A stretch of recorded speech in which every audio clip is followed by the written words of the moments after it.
My grandma always tells me to leave a bite. I found out why. Growing up, my grandmother had one unbreakable rule at the dinner table: always leave a bite behind. It didn't matter if it was rice, soup, or a crust of bread. No plate was ever to be completely clean. When I was 8, I asked her why. She gripped her spoon tighter, her knuckles pale. "You must always leave something," she murmured, "or he'll think you're inviting him in." I pressed for more, but she just glanced at the darkened window and shook her head. That was the end of it. I chalked it up to superstition, another cautionary tale like the Aswang or the Manananggal. But even my father, a man who scoffed at ghost stories, obeyed the rule. So I did too. Years passed. I moved to the city, leaving behind the old traditions. Life got busy, habits faded. Then last week happened. After a long, grueling day, I microwaved leftover chicken and rice, ate on the couch, and barely noticed when I scraped my plate clean. The moment I set it in the sink, something shifted. A crawling sensation ran down my spine. The air felt heavier, charged with an unspoken wrongness. Not fear exactly, just off. I shook it off and went to bed. 3:12 a.m. A sound woke me. Faint at first, then clearer. Silverware clinking against porcelain. I froze.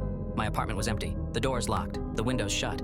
The noise came from the kitchen. Heart hammering, I crept forward, the air unnaturally cold against my skin. I reached the doorway, peered inside, and stopped breathing. My plate sat on the counter, the same one I had emptied hours ago. And in the center, a single bite of food.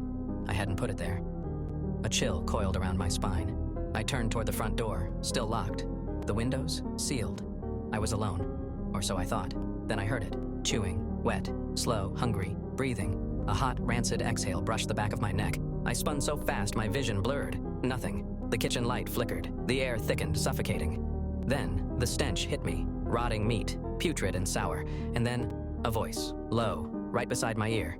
"You forgot my share." Someone was behind me. A sickening weight pressed into my stomach. My body locked up. Then, fingers, long, jagged, cold. They sank into me, slipping past flesh like water. I gasped. A warm, wet sensation pooled down my legs. My knees buckled. My vision darkened. The fingers twisted, pulling. Something inside me, something vital, tore free.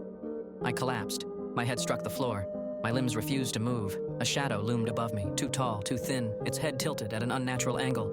Its eyes, black, dripping voids, bored into mine. It smiled. And then, darkness, morning, sunlight streamed through the window. My body ached. My hands flew to my stomach. No blood, no wounds, just a dream, just a nightmare. I let out a shaky breath and staggered to the kitchen. Maybe some water would help. I stopped. The plate was still on the counter, and on it, a single bite of food. The air thickened. The room felt smaller. A sound, low, wet, and amused, rumbled through the apartment. And behind me, so close I could feel the breath on my skin. "You should have left me more."